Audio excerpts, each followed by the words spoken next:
This is Sneaker Gears. My name is Levi, and welcome to a special Christmas episode for 2020. Finally ending this crazy year. And guys, we're going to be looking at the best performance Kobes and what are the best alternatives if you just can't get your hands on those. Let's jump right in.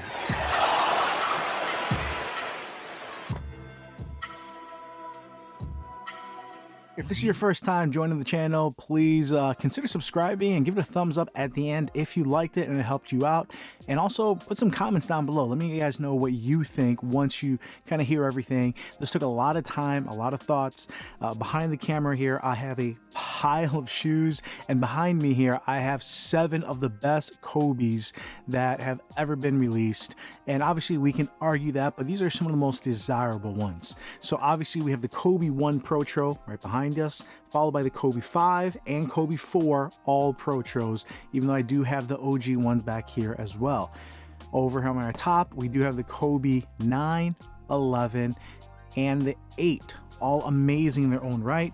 And what many of you guys have missed out on, and me as well, is the Kobe 6 Protro, in which I have an OG right here. So we can definitely jump in and see what are some of the best alternatives, and you're going to be surprised to hear a lot of times it's not going to be with Nike or the cross brand Jordan, just because there's Zoom Air and there's Lunar. So hopefully this video helps you out, can save you some money. And this has been one that's been requested from a few subscribers. So this is kind of my Christmas gift to you, because this took a lot of time and a lot of effort to put together. And let's jump right in with the Kobe 1. So the Kobe 1 Protro came out of nowhere and was absolutely amazing, where it looks like the Kobe 1. I have an OG Kobe 1 that's still dead stock, that I think it's the Shark one with all white. This, the raw materials, the quality of the construction, and then getting that full length zoom was next level. Obviously, if you are able to still purchase this, this is an amazing shoe because it can be worn casually, on court, off court, as well as the durability of this outsole going back old school is super durable. So this is something you also can enjoy outdoors as well. An incredibly versatile shoe where even if you're spending a little bit extra money, I would say it's worth it. Now it's funny to think these released for $180, these hit retail, I mean this hit the outlet malls, and you're able to get these for less than $100, and now they've spiked to, I don't know what. I'll put some links below because I know they've gone back up quite a bit, unfortunately, with the Mamba's passing. But if you can't get this, or you just are not able to afford what these are going for, I have a few options for you. First option is actually my shoe of the year for, I think it was 2018, and that is the Russell Westbrook Why Not 0.1 Chaos version. Maybe even the 0.1, but the Chaos version had that full length zoom, had amazing traction, maybe not quite as good, but still quite good for what it was. And it actually had the support that rivaled it, if not increased it. So you're getting similar levels of cushion, you're getting similar, if not better levels of support, and you're still getting a shoe that feels incredibly durable. Now, it's not the raw materials, but just the craftsmanship of this just feels like a shoe you can beat up on, is really something that's worth taking a look at. Now, these were released without much fanfare. If you can get a pair on the cheap, they're worth it. Now, I want to make this video so you guys can actually get the shoes and not have to track them down on eBay. So I wanted to get something a little bit newer for all of these shoes, so you have something you can buy right away. One that's a little bit old from last year, but there's still some versions, is going to be your Zoom Universe. This also has full-length zoom. Now, this was Zoom Strobel, similar to the KD line, but because there's not much foam underneath, it definitely was not as bouncy or soft as what you're finding in the KD line, and was very similar to what we have on the Kobe line. Now, this also had way better traction than the Kobe, and the support was actually really good with that full knit upper. This was an amazing shoe, and if again you're still able to get your hands on it, it's absolutely worth it. Finally, a new shoe that you can get right now that is just as premium is your Way of Wade 8. And you may be thinking, well, how is that comparable? You have full length cushion, you have that little bit of bounce, you have incredible quality materials and construction, and you have again that outsole that is meant for indoor, outdoor, and something you can wear all around, whether it's off court or on court. Now maybe something not as flashy as this off court, but at the same time, the materials used in this are incredibly durable. The craftsmanship is amazing. Again, you're spending about $225 on this, which is about what you're going to be spending on the Kobe, but it's a lot easier to find, and it's something that is absolutely phenomenal and up to a 2020 spec of performance. So trying to stay in numerical order, let's go with the Kobe 4 Protro. So the Kobe 4 Protro was really the only line of the Protro series so far that's really been more of a retro. I actually have an OG version of the retro of the Kobe 4, as well as I had the Fade to Black series, which is the most recent, and honestly there was no difference. They didn't make any changes in the cushion and the fit. Like, it felt almost exactly the same. Maybe they made some minor changes as far as the actual tooling and the shape of it, if it's lighter or not. I actually was able to get a 12.5, and then I have a 12 and a 13. So obviously all the weights are going to be off as far as the weighing wise, and see if they did make it lighter. But the thing that made the Kobe 4 so special when it came out, and obviously even now, was the fact that this was one of the first prolific low tops. This also had incredible traction. That herringbone just works incredibly well. The fit just felt like one-to-one. So you had this amazing fit, this amazing traction, and even if the cushion was okay, it wasn't that great, it was still a very popular shoe amongst a lot of hoopers. And honestly, if you don't like a lot of cushion, this is something where there was huge fans of this shoe either way. But now it's hard to get. You're trying to find a pair, maybe they didn't come out the colorway you wanted. What's the best alternative? And honestly, the Greek Freak line. The Zoom Freak 1 and the Zoom Freak 2 both actually really feel like cousins of the Kobe line. And I mean that in the most positive way possible. And I mean that even in some of the negative ways possible. So the Zoom Freak 1, I did not have a favorable opinion on. I did pick up another pair simply because I'm a huge fan of being a collector. I actually do want each pair of a line, and so sometimes I get a pair even if it doesn't perform well. This pair is still dead stock, even though I put the initial pair to a lot of use. This does have a solid traction outsole, so maybe this will perform better. Based on a few other reviews and even people I've talked to who own the shoe, the traction was never that great no matter what outsole it had. But the fit on this is strikingly reminiscent, where it's just an awesome fit. Fits like a Kobe, super low top, and the cushion is actually really similar. You have a double stacked heel zoom that actually feels really cushioned, and pretty much nothing in the forefoot, so it actually feels really similar to the Kobe. Obviously the Kobe's gonna have better traction, but you're able to get a little bit of that feel for a lot less money. You're able to get these for usually anywhere between 40 and 60 bucks, if not cheaper. Now the pair that you're more easily able to get currently, just like I did the Wave Wade for the last shoe, is going to be your Zoom Freak 2. Again, this has a great fit. It's a low top, and at least in the forefoot, so not the whole shoe, let's see if it gets there, the forefoot traction is absolutely fantastic, better than the Kobe 4. Don't get caught in the balls of your feet. So, and that's pretty much true for anything in basketball. You're going to get driven by it either way. But the cushion on this, with a forefoot cushion, and that I think it's just a Phylon heel, but it actually feels decent. It's a better cushion setup, but you're getting that similar feel as far as how it fits, that low top, and it's just eerily reminiscent of the Kobe. So if you're looking for a Kobe 4, but you're not looking to spend that kind of money, or it's just hard to find, go with the Zoom Freak line. All right, so I know we're going to stay numerically, but we're going to save the Kobe 5 and 6 Protro for the end, obviously with the Kobe 6 just coming out, and we're going to skip ahead to the Kobe 8. Now this shoe is still one of the lightest, if not the lightest lightest basketball shoe almost ever made. I think the Adidas Crazy Light 2 is actually going to be taking the claim to the lightest basketball shoe made, and kudos to Brand Black, or shout out to them. Their new, I think they're calling it the Rare Metal, the 2 or the 3, whatever they're going to call it, will have the lightest weight basketball shoe title coming up for 2021, so I'm super excited for that.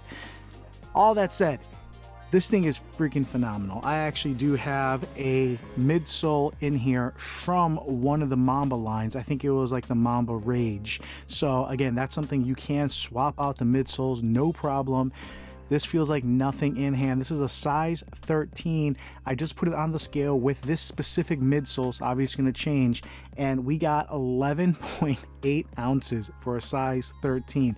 That is crazy. Now, these are hard to find. These usually have cushion that's worn out, which is why you want to replace it, and I do have videos where you can see other replacement midsoles. The outsoles are kind of soft, so it is a shoe that if you are buying used, this is something that generally you're gonna get worn down, and it's just not quite the same. Now if you get a good pair, you're spending a few $100s. So what do you do if you want to find this level of performance? You want to get it today. I offer you another shoe also designed by Eric Avar from the Kobe lineage, worked with Kobe, same designer, and that's the Converse All-Star BB. Now they do have the All-Star Evo. I'm not sure if that's lighter or if that's an improvement in any direction outside of it. I think it looks a little bit more refined, but this shoe in a size 12, so not a 13, a little bit lighter, actually is an upgraded React midsole. So this is actually closer to what we got from the Kobe 360. Now, this was a $200 shoe, but this isn't up to this spec. So that's why this is not a direct comparison, just because this is React with Cushlon in the midsole, which is incredible. This is also incredibly light. And this has that full 360 knit upper. So not quite the same comparison. This is still in a league of its own, as it were. But for the Kobe 8, this comes in a high top, this comes in a low top. Traction is decent. Super lightweight. It's measured on my scale here. It's coming out to 13.8 ounces, but honestly on foot it feels like you're right on the court. That React midsole is still more on the firm side than the plush Lunar, but you're still getting all that impact protection with that little bit of bounce, and React obviously is lasting much longer than your Lunar, but this is the same kind of midsole size and thickness that's going to fit in the Kobe 360.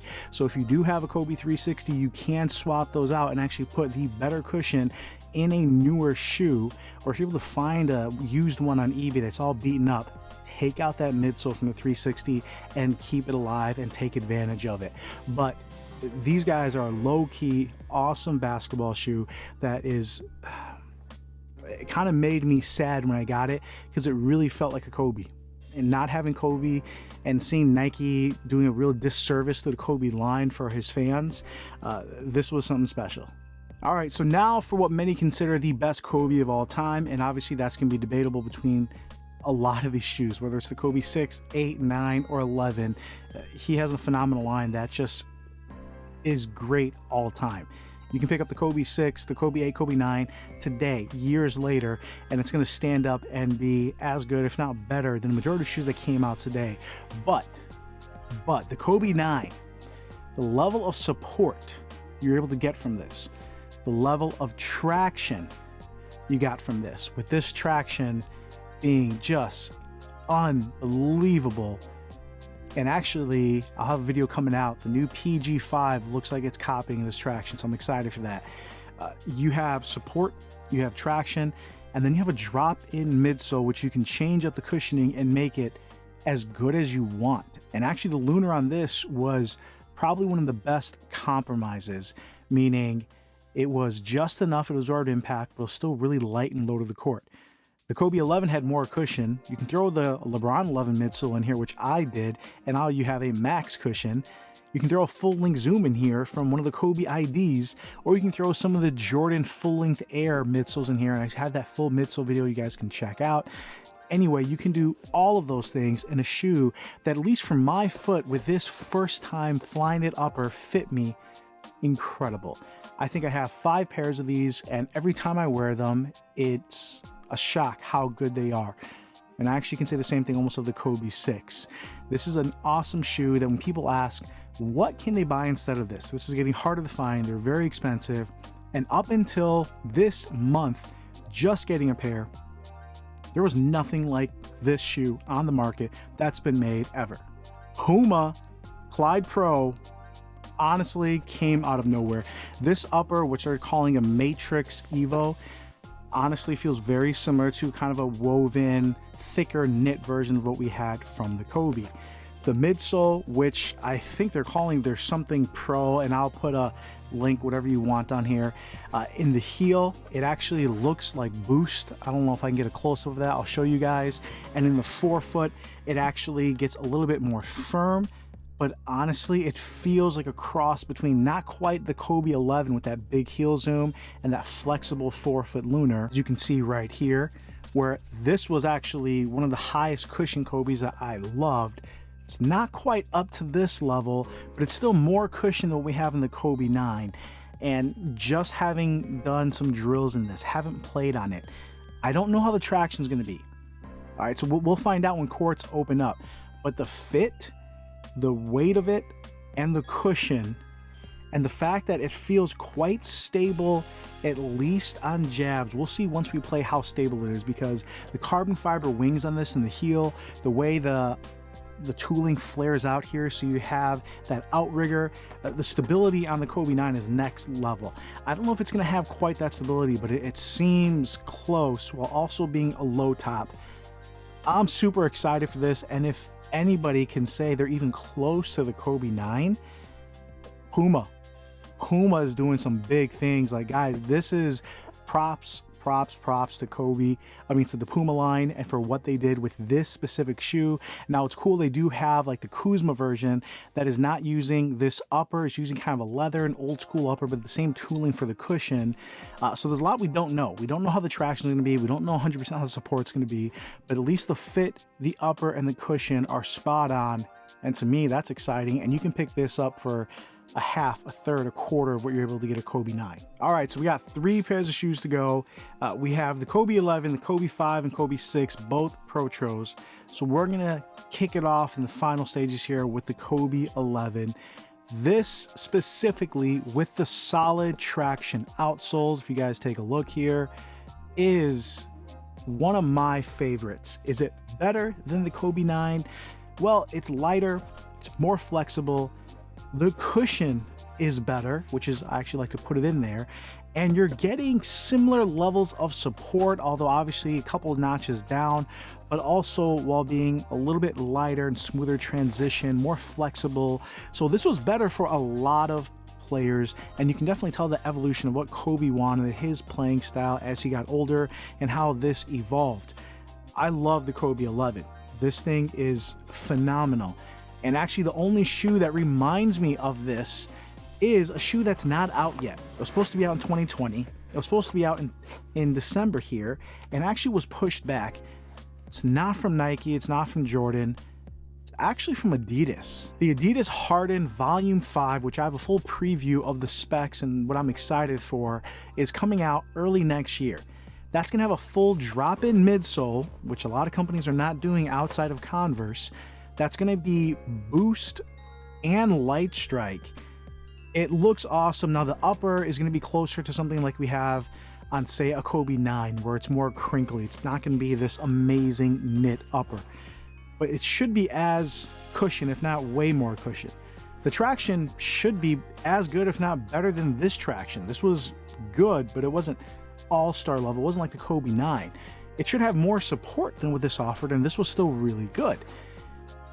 I'm excited for that one. The only negative spot is going to be this comes, and this is a size, I think 12 or 12 and a half. This is a 12 at 15.5 ounces. Not super heavy, but not really lightweight either. I had one of my subscribers in actually the Volume 5 video, if you look in the comments, say the Volume 5 was actually quite heavy. I think it was something close to like 20 ounces or something like that, maybe 18 to 20. So it's definitely going to be much heavier, 20%, if not more heavier. So we'll see how that translates. But that's going to be something readily available. You're going to be able to get a Volume 5 in a variety of colorways, whether you think they look good or ugly. But if we can get anything close to this level of performance without spending this kind of money and something that's just hard to find, then shout out to Adidas, and I'm excited to try that one. So our final 2 shoes, the Kobe 6, not the Protro. I get it, I understand. and the Kobe 5 Protro. Both of these are now selling for anywhere from, I think, $300 on the low side for the Kobe 5, all the way to, I've seen, almost $600 on the Kobe 6 Protro. That's $300 to $600, and for a lot of people, a lot of players, it's still worth it. It's still a Kobe, the performance is still phenomenal, but I would say there's a lot more people where you just can't afford that. I don't know if, or you don't want to spend that much money. Even if you can afford it, you're like, hey, you know, I like Kobe, but I'm not willing to spend $500 on a pair of shoes that you may or may not even wear off court, and a lot of people may not even wear. This is just something to remember Kobe by, and maybe they're going to put it on for special occasions. Now, performance-wise, both of these, and I'm going to speak in terms of the Kobe 6 being the Protro, have the almost exact same setup for their tech. A 4-foot full-length Zoom Air setup with Cushlon in the heel. Now, as far as the Kobe 5 is concerned, this is something that feels incredibly cushioned and is borderline a max cushion shoe. It is also really lightweight. The traction is really good, but not quite as good as the Kobe 4 and not on a Hall of Fame status. The Kobe 6 in general, for me, anytime I played in these, was always much better. So the Kobe 6 Protro should have better traction, and it should be similar in cushion, but I'm not sure how the tooling is. I didn't get a pair either, guys. I'm looking for that Grinch colorway. I would love to get a pair. If you guys have a connection, or if you have a pair you're looking to sell, let me know if it's not, you know, crazy prices, but I definitely would love to have that in my collection. But as far as these two shoes are concerned, I did a full video on Kobe 5 alternatives. Now, what makes the Kobe 5 not special is this upper is not that strong. If you play in this a lot, it is more of a fragile kind. It's going to crease on you, it can rip on you, it's going to pull away from the midsole. This was an incredibly light shoe that they kind of made sacrifices for. You still felt decently close to the court. At least with this setup, it still felt a little higher off the court than the original, but you got a lot of cushion for that. The Kobe 6, on the other hand, they did an entirely new upper that fit unbelievable. This is one of the best fitting Kobes, and it's still protected. The way they engineered it, where you still feel like you can beat up on this shoe.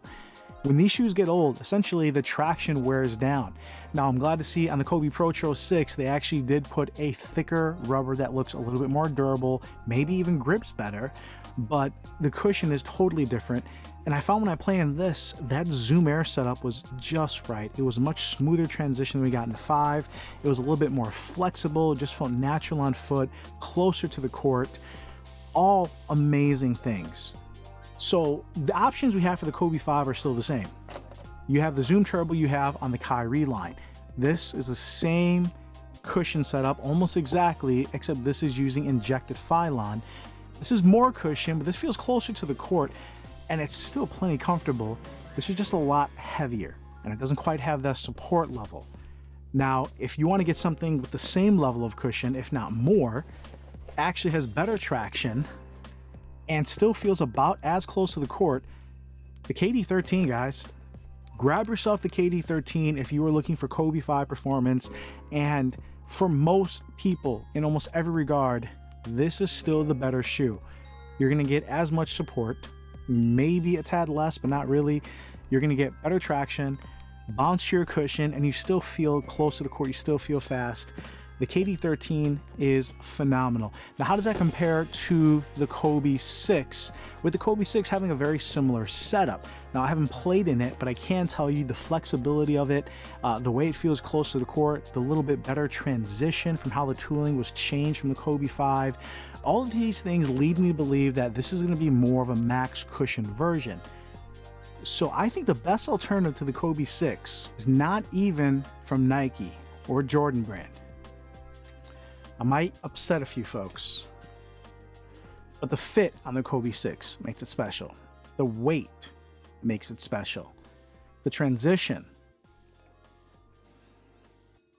The Under Armour Curry brand. The Curry 8, or I'm still like calling it the Curry 1 because this is the first Curry. The fit on this is special.